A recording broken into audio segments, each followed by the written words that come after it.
and great evening once again. Welcome to the Sonya Dungee podcast, where conversation is always the essence of the soul. I am your host, Sonya Dungee, and yes, still bringing that heat to the IG, Facebook, YouTube, and now the TikTok streets.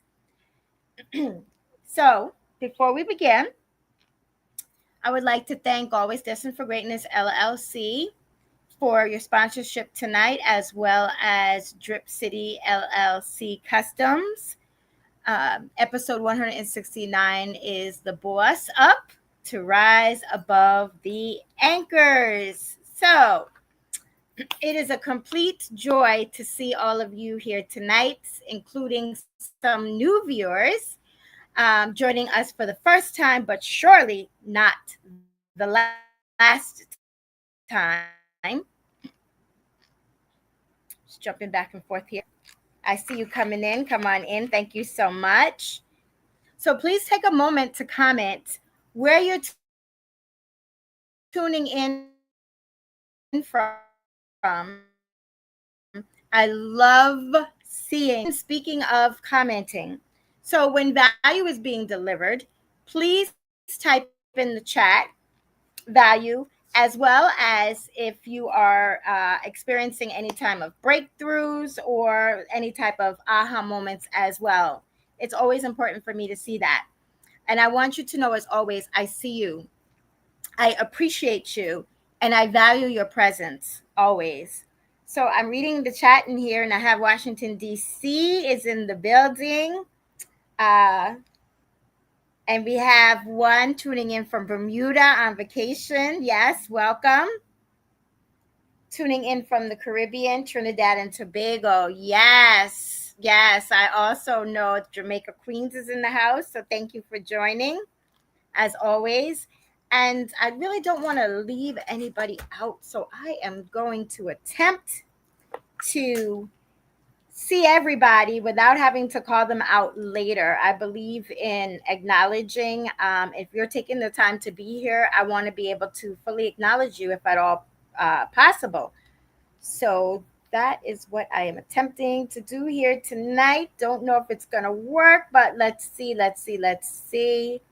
Um, okay. I can see it. Let's see if we can actually see the comments as well. Can't promise it, but I'm on all the platforms, so we'll see what can be seen, and if not, I will definitely respond to each and one of your comments afterwards.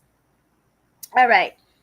So so let's go ahead into the probing that I had spoke about, exactly what these anchors are truly all about. So in that, when you hear anchors, what first comes to your mind? What does that mean to you? Does anybody care to respond? And if so, please go ahead and say so in the chat, because I would love to see what that means to you. And that word is anchor.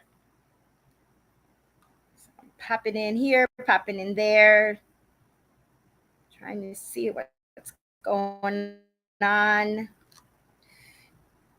All right. So anchors can have a potential negative impact. Okay. We all know anchors to be one thing, but it actually can leave a very negative impact. So that's what we're going to be addressing tonight. Okay. As well as we are going to implement ways to rise above. Okay. In a more detailed synopsis of that. I am happy that you are here tonight as well. So thank you for that. I'm reading the comments as best I can as they're being delivered. So the meaning of an anchor in life terms, it alludes to giving forth that sense of security, that stability with life's challenges. It's that focus, it's that ability to strive to thrive. It's in the midst of a storm. It's that resiliency, it's the capabilities to still stand or recover quickly from difficulties. Okay. So while we're on the topic of striving to thrive and of resilience. I would like to share my story with all of you tonight about the brokenness and about the isolation and about that grief stuck that I endured. So, my story began back on Saturday, July 23rd of 2021 in the midst of a pandemic. And as I reluctantly sat at my dad's bedside, holding his hands and looking into his face, but not wanting to, because I knew ultimately what was to come. I witnessed that tear roll down his cheek. And it was at that moment that he took his last breath here on this earth and his first breath above in heaven. And as a direct result, I screamed, I kicked, I cried, I begged, pleaded, please don't go. Somebody, please, please, please.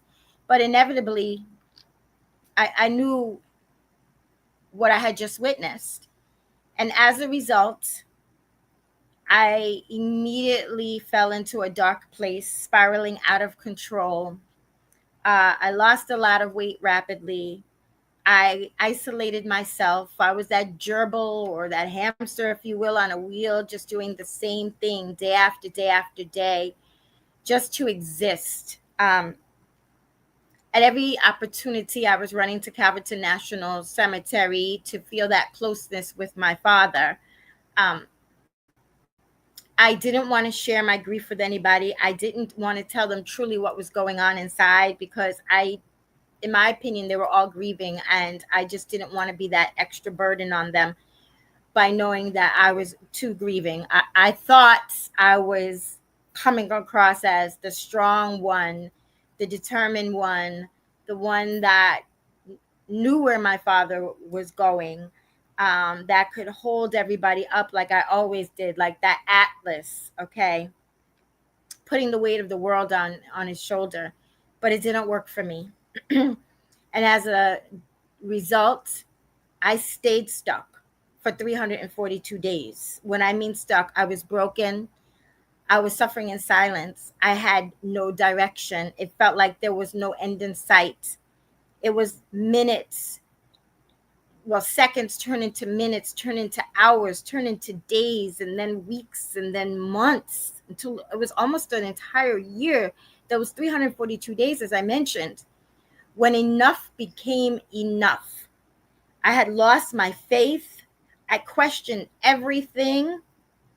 I never asked God why, but I was just questioning how could 6 months being told, not even 48 hours, that my dad had 6 months to live, which came out of left field because, as far as I knew, we were just taking him for blood transfusions every couple of weeks because his blood cells weren't matriculating through the body as they should. And so it gave the appearance that he was bleeding out. So he needed to have these blood transfusions. And we were told that that was going to be his way of life. And the doctor, who was the head of oncology and hematology, said he wasn't concerned. He said your body is like an old engine. He said you don't go buying a new engine for an old car. You just keep putting more oil in it when it leaks. And so if he wasn't concerned, and my dad seemed to be okay with that, I wasn't concerned. I was happy for my dad's presence. And here it is, 48 hours, not even before, I'm bringing my dad to a doctor's appointment, and some doctor that I never saw, and really keeping it 100% transparency, I never want to see again. And she, without warning, said my dad has 6 months to live. And me trying to keep a straight face and not show the hurt and the pain that I was feeling, I just smiled and called my sister, and I told my sister that daddy's going to live the best 6 months of his life. I was making arrangements to move everything out of my bedroom so my dad could be comfortable. Hospital bed, lounge chair, whatever it was, I was willing to do that to make my dad 6 months his best ever. and not even 48 hours, I'm watching him take his last breath. And yes, I didn't know how to handle it. There was no rule book. There was no how to. This is what you do first. This is what you're going to feel. This is what you don't do. But when enough became enough during those 342 days, I made a choice, a conscious decision. I had to invest in myself. I had to find a coach, the mentor. I had to do it all. I had to find a community of supporting people to uplift me with non-judgmentally. Well, I cried like a baby in class every single time until those tears became tears of joy. Because I vowed that I was going to find my true calling, that my dad's death wasn't going to be in vain, and that I was going to make a difference, and I was going to live purposefully, and I wasn't going to continue down that road that my dad would never have expected me to do. He raised his children differently, especially his girls. And as a result of that, like I said, once things got to a point where it was shape up or ship out, I shaped up. And my mentor told me if I was coachable and if teachable, and if I did the things that he told me to do, and if I showed up and did my homework and ... he would show me what to do. He would help me. And in the beginning, I was like, I'm going to show him. I'm going to do this. I'm going to let him know that I got this. I'm going to be teachable. I'm going to be coachable, and I'm going to show up. But you know what? In the end, it wasn't about my coach. It wasn't about him. It wasn't about my community. It was about me. I had to prove to myself that I can do it before I can even attempt to prove it to someone else. And as a result, fast forward till today, I am a transformation coach. And I get to help those that are stuck and broken from grief and from hardship and from life challenges, and that are suffering in silence the same way that I did, that have no direction and no end in sight, but are ready, willing, and able to move forward. And that's the key: willing, able, and ready to move forward. I help them become resilient and empowered with an attitude of expectation and of excellence, so that they can reach economic independence, so that they can be destined for their greatness, so that they can live fully in their God-given purpose, just the way I was helped. So with that being said, thank you for listening to my story. And as promised, I'm going to give you these steps, and I also am going to give you the tools so that you can implement, so that you too can be able to move forward to your true potential, so that you can rise up, so that you can boss up. So the first one is that resistance to adaptability. So we're going to talk about the negative effects of being anchored, and then we're going to speak of the positive and what you could do to move forward. So in that resistance to adaptability, it's that natural response with that unwillingness to be flexible. It's the reluctance to adjust to processes. It's due to the fear of the unknown. The most scariest thing is the unknown, not knowing what to expect or how to feel. It's the uncontrollables, and they could be stemmed from past negativity. And then the second is restraints. Okay, it's the inability towards forward progression. It's in that personal development, it's the ongoing improvement of one's life, that you have those restraints, that you're unable to do so. 3 is toxic relationships, the unhealthy relations that are damaging to one's mental, to one's physical, to one's emotional well-being. It's characterized by negative behaviors and actions. One time or another, we've all been in some type of unhealthy situation or relationship, and I'm sure that you can relate. I know that for a fact I was. 4, lack of pillars. The sad part is that I've come to find in research is people don't even know what pillars are. They don't know what pillars are.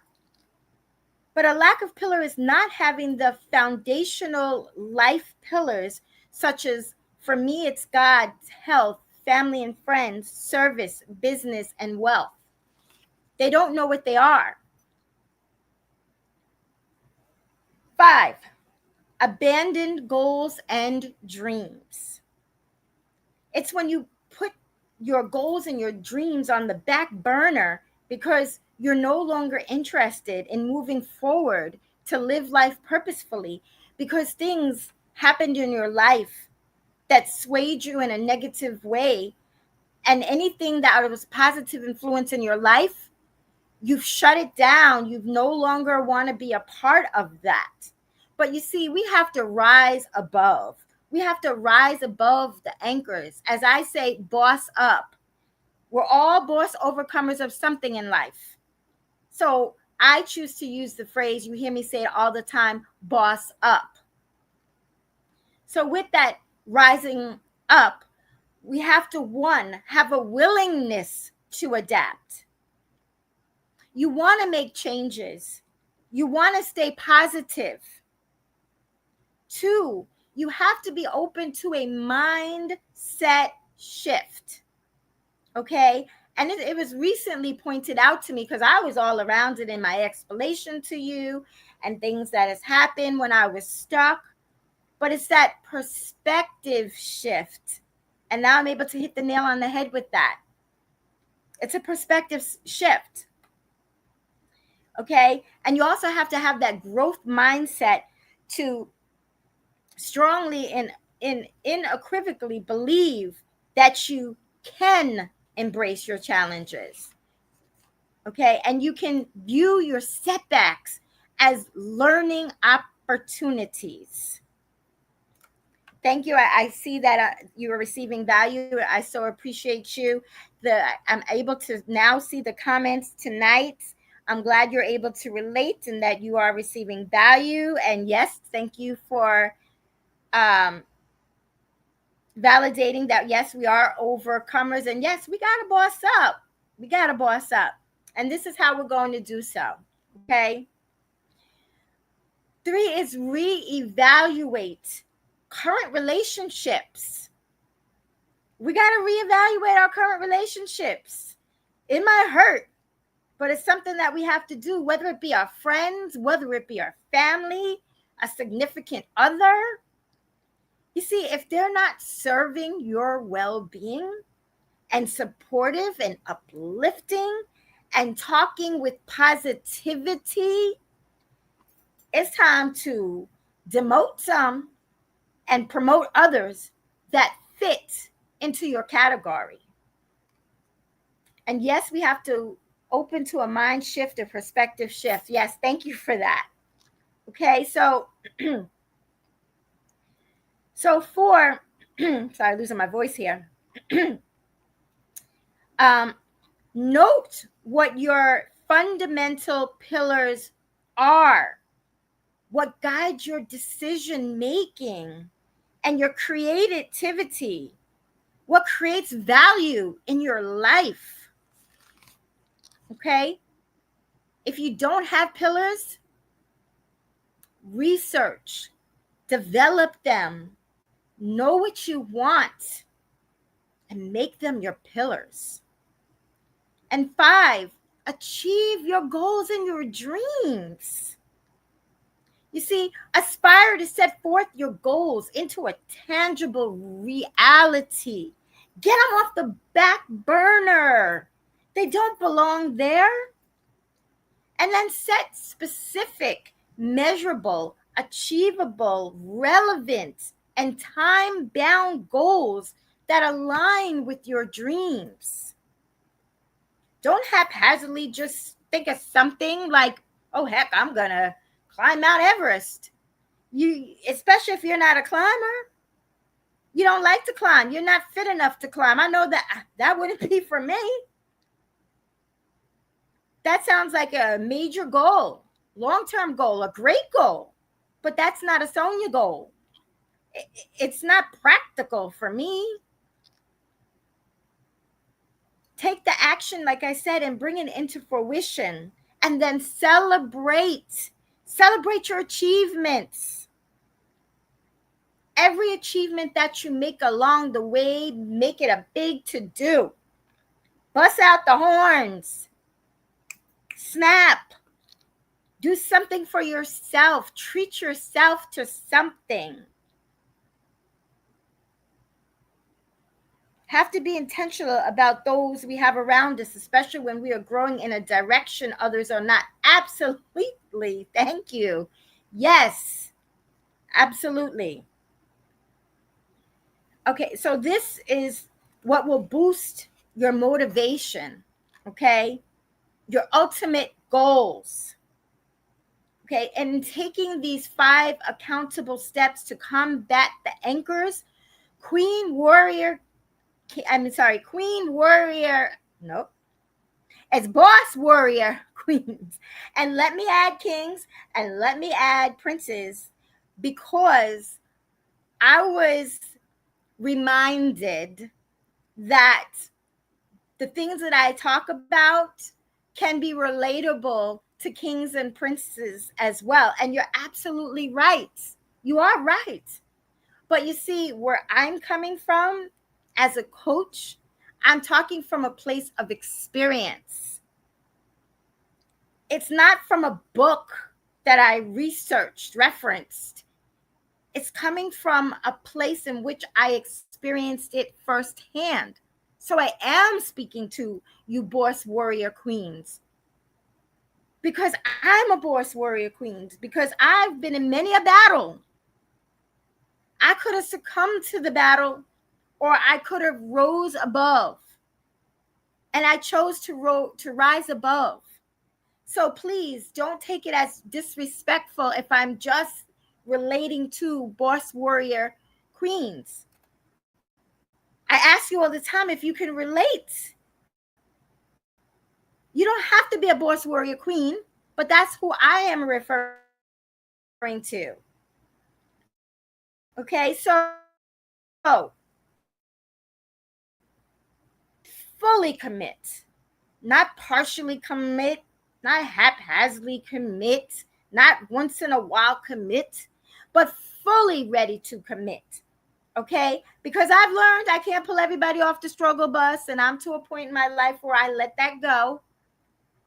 And I am willing, able to commit to those that are committed to moving forward, to rising above, to bossing up. Okay, so if that describes you and you're just looking for some accountability, some direction, then I invite you to register for the August 6th Boss Masterclass. 5 key considerations to gain control of your controllables to live purposefully. Because at the end of the day, that's our goal. We're striving to thrive. We have to be resilient, but we have to strive first. And so in order to do that, there's steps. So one of them would be to register for the next Boss Masterclass. The link in my bio. Just copy, paste it, and register. It's based on first come, first serve availability. And it will be closed out sooner than later. So on that note, I want to thank you all for joining as always. I appreciate you. I want you to know that I see you, I hear you, I feel you. I take the time to read the comments and respond back. And please continue to like, comment, and share. And if you will, if you can venture off onto YouTube to the Sonya Dungee podcast and do the same there, because by doing so, it's not about me, it's about the message.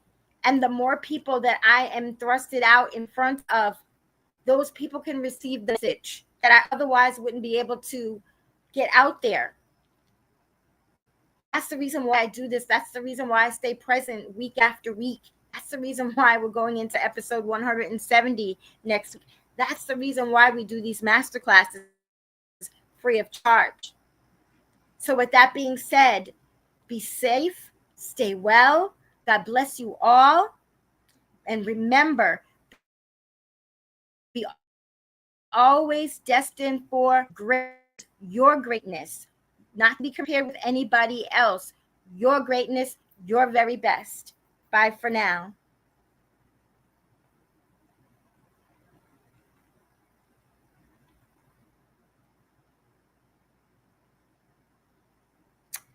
Just peeping once again. Yes, I'm so glad that you got value and you a breakthrough. Thank you so much. I appreciate you and the comments and the hearts. The love is contagious. Thank you so much. And by the way, be on the lookout every morning for my first video of the day, which is always about bossing up and positive affirmations. Bye for now.